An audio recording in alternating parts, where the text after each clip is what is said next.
Hello दोस्तों, नमस्कार, प्रणाम। हमारे यूट्यूब चैनल में आप सबका स्वागत है। आप सब कैसे हैं? आप लोग के साथ एक देवी गीत लेकर आई हूँ। अच्छा लगेगा तो कमेंट में बताइएगा, शेयर सब्सक्राइब कीजिएगा।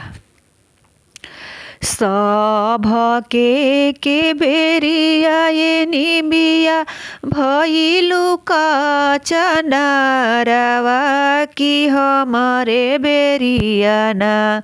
सभ के बेरिया ये निबिया भइलु का चनारवा हो कि हमारे बेरिया ना।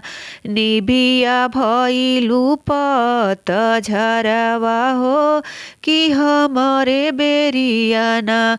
निबिया भइलु पत झरवा हो कि हमारे बेरियाना। हो खेद बिहान निबिया तोहे कटवइबो कि तोहरे जगतियाना।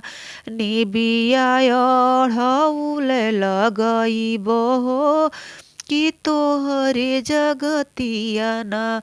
हो खेद बिहान निबिया तोहे कटवइबो कि तोहरे जगतियाना। निबिया अढ़ौल लगइबो हो कि तोहरे जगतियाना।